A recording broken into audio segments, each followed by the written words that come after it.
Hoje nós vamos dar início, de verdade, ao estudo das profecias do livro de Daniel. Vamos começar a estudar o livro de Daniel propriamente dito. No domingo passado nós estudamos uma introdução às profecias, como é que nós podemos aprender sobre as profecias, entendê-las. Mas hoje nós vamos estudar sobre o livro de Daniel. Vamos começar do primeiro capítulo e vamos entender o contexto em que o livro foi escrito e as provas e os testes pelos quais Daniel passou e pelos quais ele foi aprovado e que servem de exemplo para nós hoje. Então, que você pegue a sua Bíblia, pegue um material para escrever e que nós possamos prestar atenção e ouvir a palavra de Deus nesse momento. Mas antes eu queria perguntar a vocês se vocês já precisaram se mudar. Algum de vocês já precisou se mudar, sair do seu lugar de origem para ir para morar em outro país, em outro estado, em outro lugar, em outra cidade? Acho que quase todos nós já fizemos isso, já precisamos nos mudar alguma vez. Alguns aqui, com o caso de mãe, já nasceu em um estado e precisou se mudar aqui para o Nordeste. E assim, muitos de nós já nos mudamos de cidades e também de escolas, por exemplo. Muitos de nós, por exemplo, já estudamos em várias escolas, então nós sabemos como é mudança. E mudança, nem todas as pessoas são adaptáveis às mudanças. Elas sofrem com as mudanças. Já outras não se importam de mudança, de sair da sua casa, de ir para outro lugar, de mudar a sua rotina, de mudar o seu estilo de vida. Muitas pessoas são mais resistentes às mudanças, outras não. E inclusive a mensagem que nós vamos estudar hoje trata de mudança. Trata sobre mudança. Então eu quero convidar vocês a entrar no livro de Daniel. Vamos ler Daniel capítulo 1, versículo 1 e 2. Mudança vai ser um tema muito pertinente no estudo de hoje. Inclusive nós aqui também do Zoom estamos passando por uma mudança. Nós estávamos estudando mensagens fundamentais, mensagens elementares sobre as doutrinas da Bíblia, sobre as histórias dos personagens da Bíblia, sobre lições que nós podemos aprender com eles. Estudamos, por exemplo, sobre o Espírito Santo. Temos estudado durante essas 90 noites, mensagens elementares, mensagens básicas da Bíblia. Então agora nós vamos fazer uma mudança e vamos começar a estudar as profecias da Bíblia. Então, assim como no dia a dia nós enfrentamos mudanças, aqui, durante essas mensagens do Zoom, nós também vamos passar por uma mudança, assim como Daniel e seus amigos também passaram por uma mudança. Então vamos entender o contexto em que o livro de Daniel foi escrito. Daniel capítulo 1, versículo 1 e 2, diz assim: No terceiro ano do reinado de Jeoaquim, rei de Judá, veio Nabucodonosor, rei da Babilônia, a Jerusalém e a sitiou, ou a cercou. O Senhor lhe entregou nas mãos a Jeoaquim, rei de Judá, e alguns dos utensílios da casa de Deus, e a estes levou-os para a terra de Siná, para a casa do seu Deus, e os pôs na casa do tesouro do seu Deus. Então vamos entender aqui o contexto. O povo de Israel, nesse momento, não era mais um povo só, um povo unido. Por conta da desobediência de Salomão, filho do rei Davi, quando o seu filho foi reinar, o seu filho Roboão foi reinar, o reino de Israel, que era um reino só, se dividiu em dois. 10 tribos ficaram no norte, formando o reino de Israel, e 2 tribos ficaram no sul, formando o reino de Judá. Acontece que essas duas partes agora, que não eram mais um reino só, eram 2 reinos separados, elas começaram a se afastar de Deus. Esses 2 reinos começaram a se afastar de Deus. Antes eles eram um povo só, temente e leal a Deus. Mas depois de eles terem começado a aderir à idolatria, eles foram separados. Ficou o norte com 10 tribos e o sul com 2 tribos. Aí o que aconteceu? Deus mandou vários profetas, Deus mandou mensageiros dizendo: olha, se vocês continuarem me desobedecendo, se vocês continuarem sendo idólatras, adorando deuses falsos, oprimindo os pobres, negligenciando o cuidado com as viúvas, com os órfãos, se vocês continuarem fazendo adoração falsa perante mim e adorando os ídolos e maltratando as pessoas, vocês vão ser levados como escravos. E foi isso que aconteceu. As pessoas do reino do norte foram piores do que a do sul, e elas foram levadas mais cedo. Uma nação muito poderosa chamada Assíria veio e conquistou o reino do norte, porque ele era ainda mais rebelde do que o reino do sul. Deus mandou vários profetas, mas eles não deram ouvidos, então Deus permitiu que o reino do norte fosse levado escravo pela Assíria. O reino do sul, por outro lado, teve vários reis que temiam a Deus. Ao contrário do reino do norte, o reino do norte não teve nenhum rei bom. Todos os reis do reino do norte eram reis perversos, reis idólatras, reis que zombavam do nome de Deus. Então o reino do norte foi levado mais cedo. O reino do sul ainda tinha alguns reis que temiam a Deus. Por isso ele durou mais tempo. Mas da mesma forma, eles eram muito rebeldes. Eles iam para o templo, diziam que adoravam a Deus, diziam que temiam a Deus, mas quando eles saíam de lá, eles iam maltratar as pessoas, eles iam ser inclementes com as pessoas que passavam necessidades. Ou seja, eles negligenciavam ajudar qualquer pessoa, mas aí quando chegavam lá no templo, eles diziam que estavam salvos só porque estavam lá no templo. Então Deus disse: olha, eu não aceito essa adoração que vocês não ajudam as pessoas, eu não aceito sacrifícios sem a misericórdia. E mandou vários profetas, Isaías, Jeremias, Ezequiel, vários profetas passaram pelo reino de Judá, alertando, mas eles não deram ouvidos. E aí o que acontece? Na vida de uma pessoa, por exemplo, quando ela não dá ouvidos à voz do Espírito Santo. Quando uma pessoa ela está longe do caminho de Deus, essa pessoa está indo no erro, essa pessoa está no pecado, Deus continua tocando ela. Seja na mente, seja vendo uma cena de um filme, uma coisa na televisão, uma música que faz lembrar aquela pessoa de Deus, seja um evento que acontece na vida de alguém, um acidente. Isaías 30:21, se te desviares para a direita e para a esquerda, ouvirás uma voz de ti dizendo: esse é o caminho, por trás de ti dizendo: esse é o caminho, andai por ele. É a voz do Espírito Santo. Então a pessoa, quando está longe de Deus, recebe esses sinais, seja um acidente que acontece na família, seja uma doença, seja alguma fatalidade, um roubo, um assalto, qualquer circunstância Deus pode usar para tocar o coração da pessoa. Seja talvez uma bênção, a pessoa é aprovada numa prova, a pessoa recebe um emprego, a pessoa começa a prosperar. Então Deus usa de várias formas para tentar alcançar o coração da pessoa. Mas se a pessoa for resistente, se a pessoa ficar com o coração duro, o Espírito Santo continua tocando, mas com o tempo aquela voz vai se calando, até se calar de vez. Quando essa voz se cala de vez, então a pessoa decidiu firmemente se colocar do lado de Satanás. Então o reino de Judá fez da mesma forma. Deus mandou os profetas, mandou os mensageiros, mas as pessoas daquele reino de Judá eram tão duras, tão rebeldes, que ali eles se colocaram fora da proteção de Deus. Então por isso que aqui no verso 2 diz assim: o Senhor lhes entregou nas mãos de Nabucodonosor aquele reino de Judá. Não é porque Deus fosse um Deus tirano a ponto de entregar o seu próprio povo nas mãos do inimigo, mas é porque eles recusaram a proteção de Deus. Então é como se Deus tivesse entregado eles nas mãos dos inimigos, porque eles se afastaram de Deus. Entenderam agora o contexto? Entenderam por que o reino de Judá foi levado cativo para a Babilônia? O reino do norte foi levado para a Síria, o reino do sul foi levado para a Babilônia. Eram dois impérios muito poderosos. Hoje não existe mais impérios, hoje existem os países republicanos, repúblicas federativas, mas naquela época eram os impérios, era o imperador quem mandava.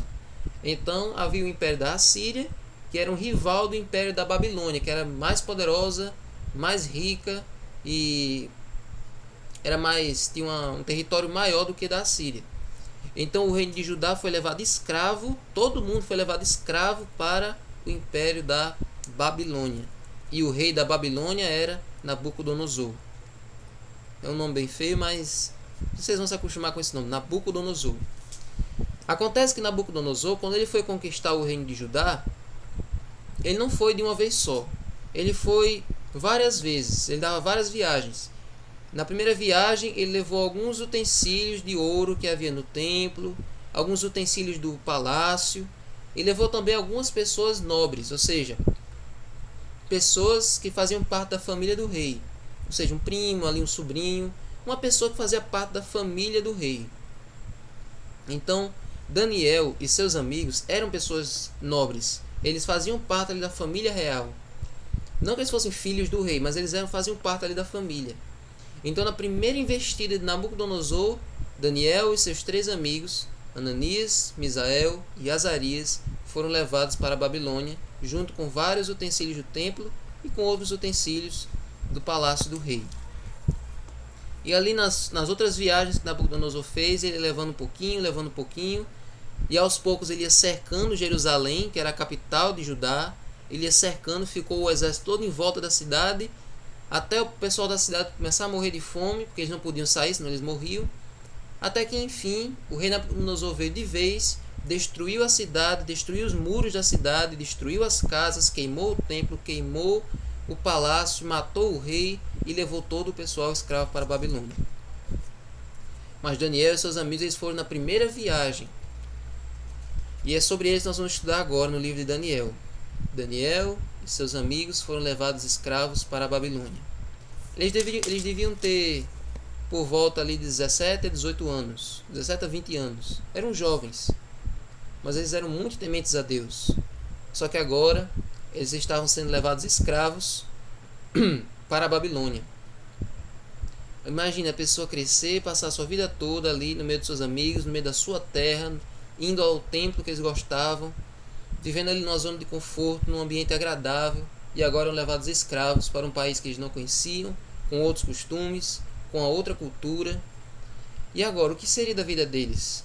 E por que Nabucodonosor levou esses jovens na primeira vez, na primeira levada? Por que ele fez isso?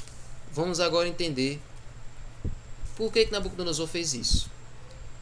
Vamos ler aí do verso 3 até o verso 3 e o 4. Diz assim: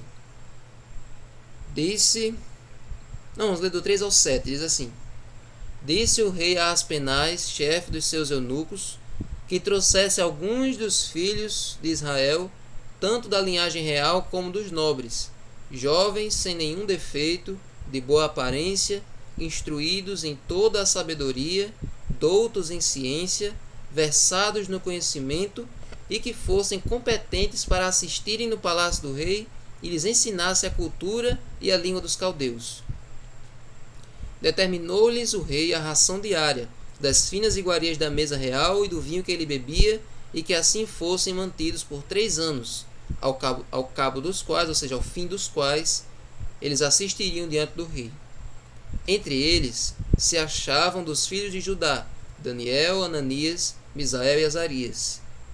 O chefe dos eunucos lhes pôs outros nomes, a saber, a Daniel, o de Beltesazar, a Ananias, o de Sadraque, a Misael, o de Mesaque, e a de Azarias,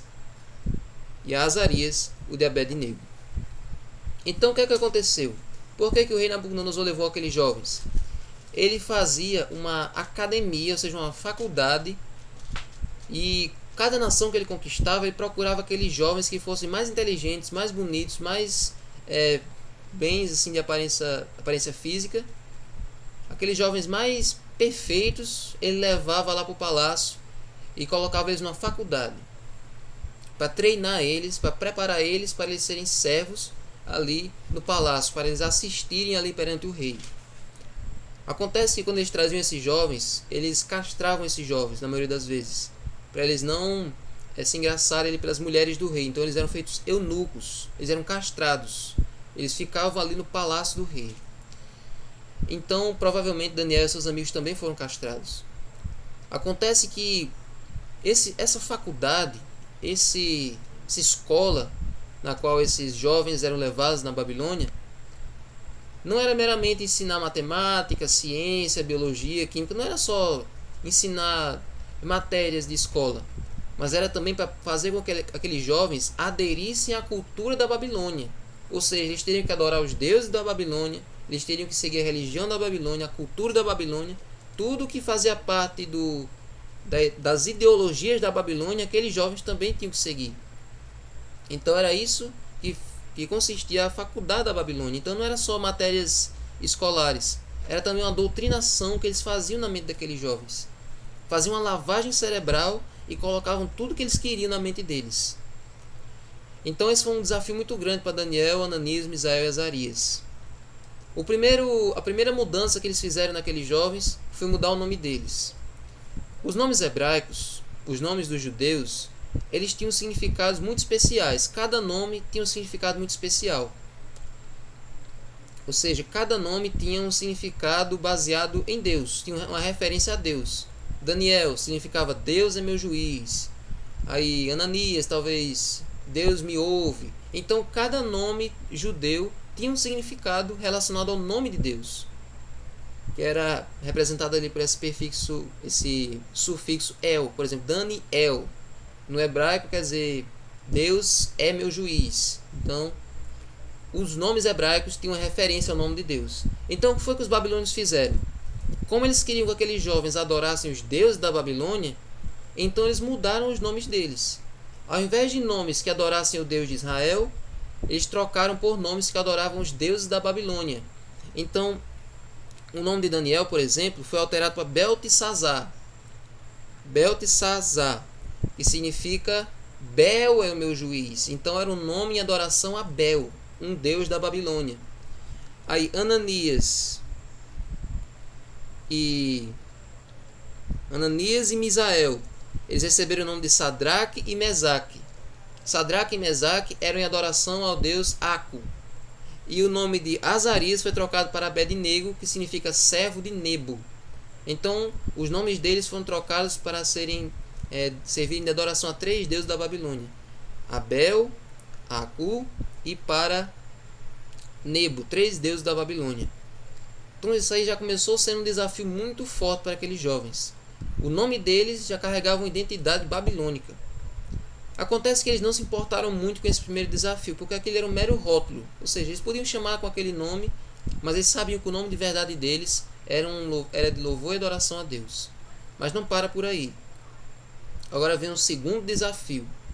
Ao eles entrarem naquela faculdade, ao eles entrarem naquela universidade da Babilônia, eles foram para o refeitório. E chegando lá, aquele cheiro daquele refeitório, daquelas comidas que estavam sendo preparadas, lembraram eles de que aquelas comidas eram comidas imundas. Aquele refeitório estava cheio de cubas, cheio de comidas que eram comidas imundas, comidas que Deus não aprovava. Vocês lembram do estudo sobre a saúde? Lá em Levítico 11 tem uma lista de todos os alimentos que nós não podemos comer e os alimentos que nós também podemos comer. Eram carnes imundas, carnes impuras, carne de porco, carne de rato. Tinha só comidas que não prestavam ali. E aquilo eram as iguarias do rei, ou seja, as comidas que o rei comia. Se o rei comia, os jovens também tinham que comer. Então colocou todas aquelas carnes, todas aquelas comidas, bebidas alcoólicas, todas aquelas comidas que faziam mal para a saúde, comidas prejudiciais, colocaram ali.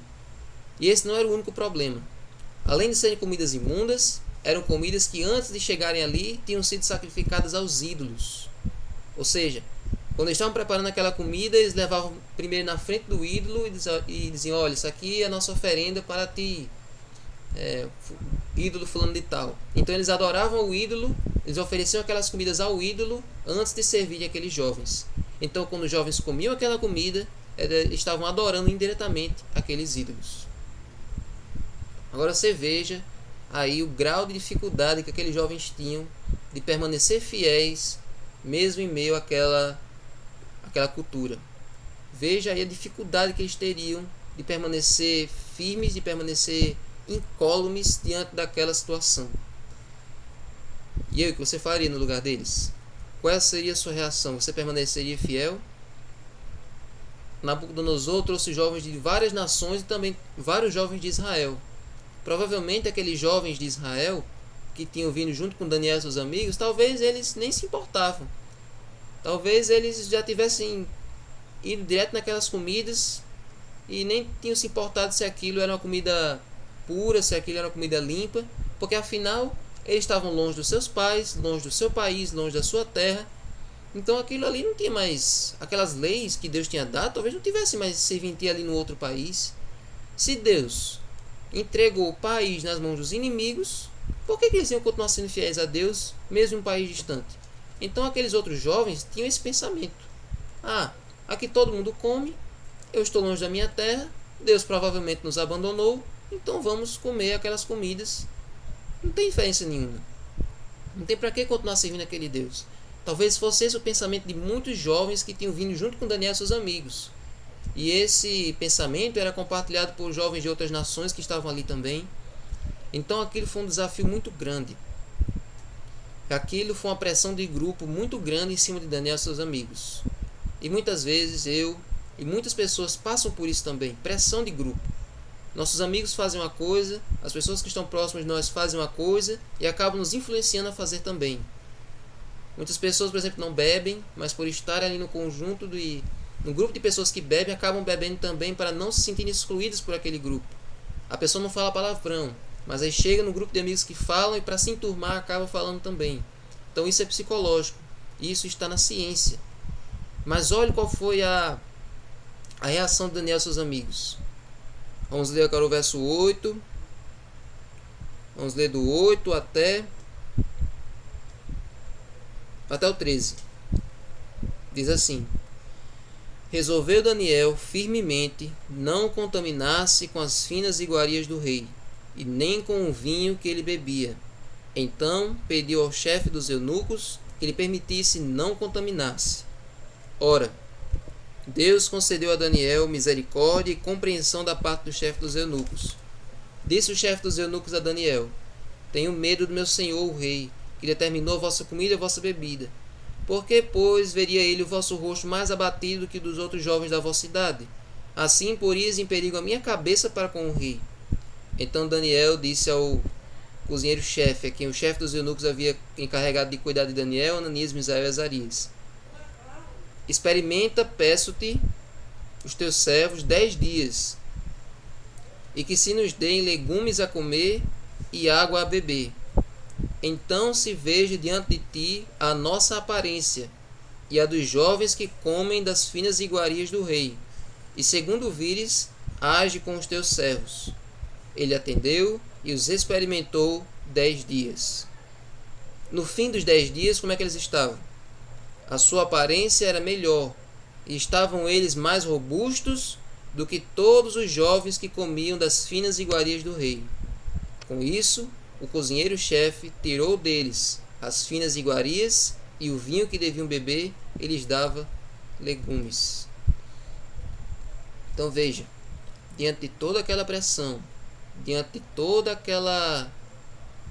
todas aquelas influências ao redor deles, eles permaneceram fiéis. Eles bateram o pé e disseram: nós não vamos comer disso, nós não vamos beber disso, nós não vamos adorar esses ídolos, vamos permanecer firmes, mesmo sendo escravos, mesmo sendo minoria, mesmo sendo motivo de piadas, mesmo sendo motivo de chacotas, mesmo sendo motivo de perseguição.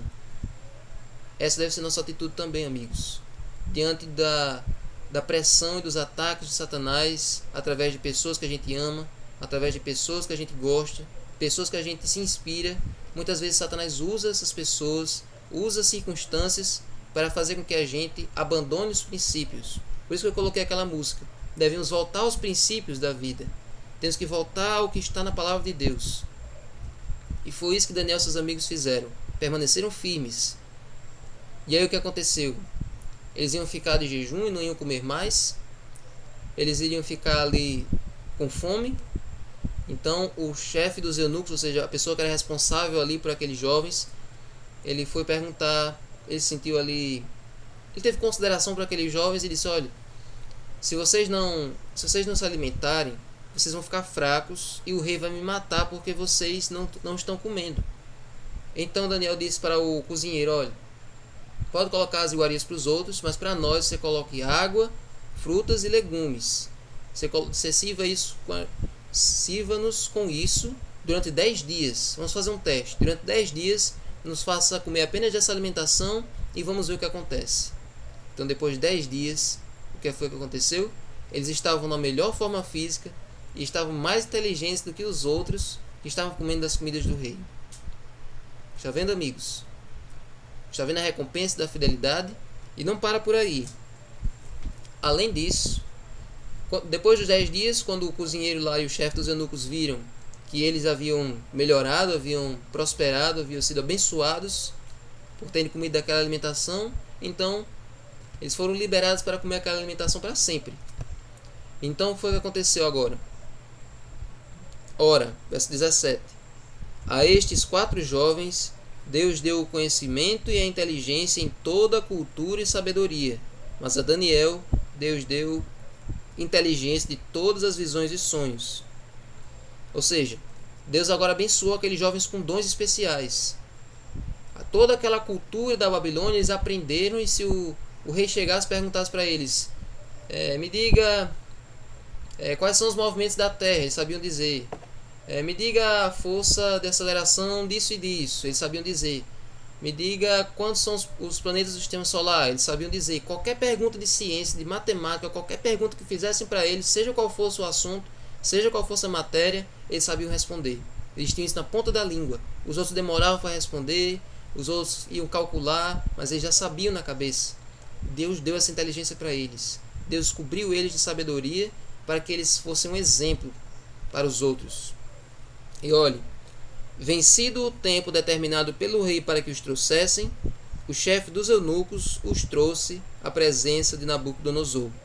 Então o rei falou com eles, e entre todos não foram achados outros como Daniel, Ananias, Misael e Azarias. Por isso passaram a assistir diante do rei. E em toda a matéria de sabedoria e de inteligência sobre que o rei lhes fez perguntas, os achou 10 vezes mais inteligentes do que todos os magos e encantadores que havia em todo o seu reino. Não era só no palácio, não era só ali na cidade, era em todo o país. E Daniel continuou até o 1º ano do rei Ciro. Olha aí, amigos, que história maravilhosa. Esse é o Daniel que nós vamos estudar. A partir desse domingo, cada domingo nós vamos estudar um pedacinho da história de Daniel, e é para Daniel que Deus revela as visões para os dias de hoje. Olha aí, amigo. Deus quer usar você hoje como luz. Deus quer usar você hoje como instrumento de paz, como instrumento de levar a mensagem dele para o mundo, mas que as pessoas, antes de ouvirem você falar, vejam a sua vida e saibam que você é um servo de Deus, que vale a pena ser como você, que vale a pena ser filho de Deus, vale a pena não renunciar aos princípios. Para isso, amigo, para nós podermos resistir às tentações e às provações e a tudo que o mundo coloca de nós, nós temos que ter em nossa mente tudo que nós sabemos e aprendemos da Bíblia. Tudo que você já ouviu até hoje, todas as mensagens da Bíblia que você já ouviu até o dia de hoje, deve ficar na sua mente. Se alguém chegar para você e disser, eu vi uma pessoa que morreu, você já sabe que isso é mentira. Eu não sei qual é a igreja verdadeira, você sabe qual é. O mundo foi fruto da evolução, você sabe que não foi. Não entendo muito a questão dos dízimos e as ofertas, você já sabe como é o princípio bíblico dos dízimos e das ofertas. Eu não sei o que acontece depois da morte, você sabe explicar, da ressurreição, da volta de Jesus, do milênio, da nova terra, tudo você sabe explicar, porque tudo que você aprendeu até hoje, nessas 90 noites, está no seu coração. Então guarde isso dentro de você. A visão de mundo que você tem na sua mente é tudo que você aprendeu na palavra de Deus até o dia de hoje. Isso é chamado de cosmovisão. É a sua visão do universo, é a sua visão de tudo que acontece à sua volta. Enquanto as outras pessoas têm dúvidas, você tem respostas. Enquanto as outras pessoas estão procurando saber o que acontece à sua volta, você já sabe. E é seu dever ensinar a elas. E através da sua vivência, através do seu estilo de vida, você deve ser uma luz. Eu preciso ser uma luz. Todos nós precisamos ser luz. Mais de 90 noites estudando, Léo Dessa, exatamente. Então tudo isso tem que estar no seu coração.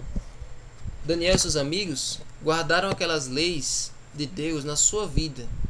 E não importava onde eles estivessem, seja na sua terra natal, no conforto, seja num país inimigo, no desconforto, sendo escravos, eles permaneceram firmes e lutaram pelo que eles acreditavam. Então precisamos estar cientes que tudo que nós comemos, tudo que nós vestimos, tudo que nós bebemos, onde estamos, com quem conversamos, tudo deve ser testemunho. Tudo deve ser um testemunho para os outros. Ou seja, quando você for para um lugar, sabe que ali você está representando o nome de Deus. Você sabe que aqueles programas de televisão, o apresentador ele não pode dizer nada que desagrade aos patrocinadores. Ele não pode fazer propaganda de outra empresa, ele não pode agir de forma que ele traia aqueles patrocinadores. Porque eles representam aqueles patrocinadores. Os garotos propaganda, eles representam as marcas que lhe patrocinam. Então, Da mesma forma, você precisa representar o nome de Deus por onde você for. Você precisa levar o nome dele no que você come, no que você bebe, no que você pensa, no que você assiste, no que você ouve. Todos nós precisamos ser assim. E acima de tudo, para sermos santos, para sermos fiéis, não precisamos nos retirar da sociedade. Não precisamos ser eremitas, vivendo numa toca isolada, não sei aonde. Temos que ser fiéis mesmo em meio à sociedade. Temos que ser fiéis a toda prova. É esse o seu desejo? Coloca aqui: eu quero ser fiel a toda prova. A qualquer situação, a qualquer prova, a qualquer tentação de Satanás, a qualquer embate do meu dia a dia, eu quero ser fiel a toda prova. Coloca aqui no bate-papo, se esse for o seu desejo. Eu quero ser fiel a toda prova. E vamos escutar esse louvor agora, em nome de Jesus. Amém. Deus seja louvado. Que esse possa ser o desejo do nosso coração essa noite. Então vamos fazer uma oração agora. Entrega a nossa vida nas mãos de Deus.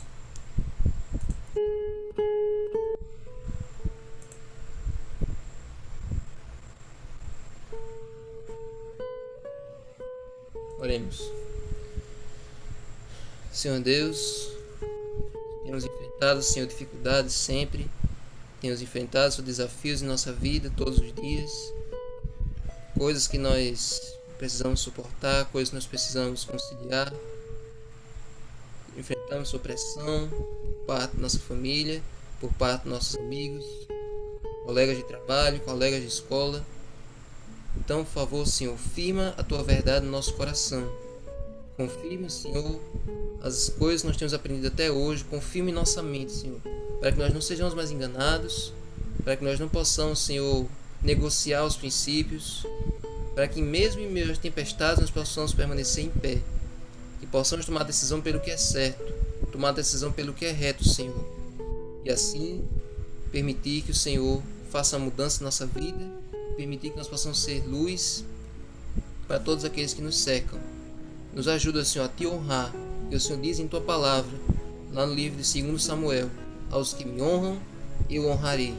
Então nos ajuda a Te honrar, Senhor, todos os dias de nossa vida. Fica conosco, que essa mensagem fique no coração de cada um aqui. Dá-nos uma boa noite, nos ajuda a ser fiéis a toda prova. Em nome de Jesus. Amém.